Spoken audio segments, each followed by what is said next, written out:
Meanwhile, the Finance Minister Ken Ofori-Atta believes the Monetary Policy Committee will carefully analyze the main drivers of inflation before setting a policy rate. He doesn't think the rate should go up too high if imported inflation is the main cause of the rise in April inflation. He was answering questions when he took his turn at the Meet the Press series to talk about Ghana's hosting of the up-and-coming annual meeting of the African Development Bank later this month.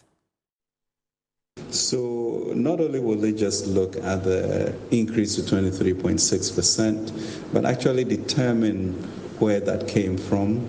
And if it's really sort of imported inflation, then it won't be a knee-jerk reaction to necessarily increase it by a certain magnitude, because that will not impact that.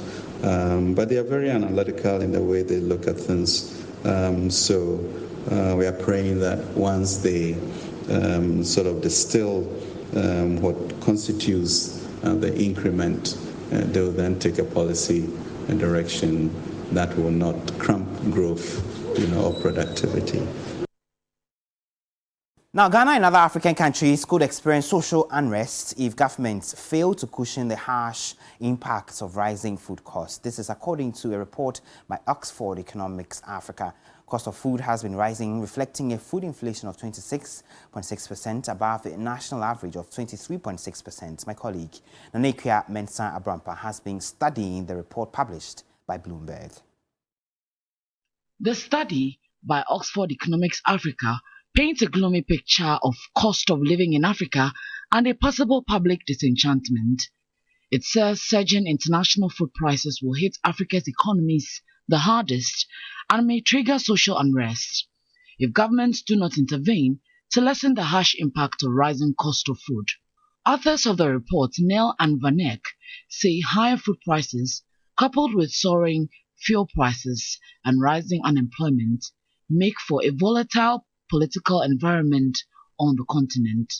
The report further notes that some African governments have taken measures to cushion their citizens at the expense of fiscal consolidation.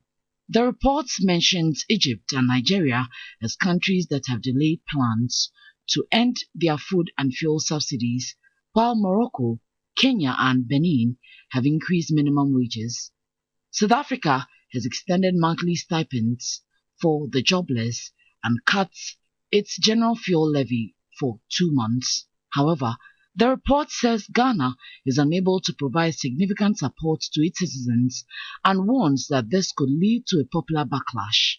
This report is coming at a time that inflation for April is up at 23.6% from 19.4% in the previous month.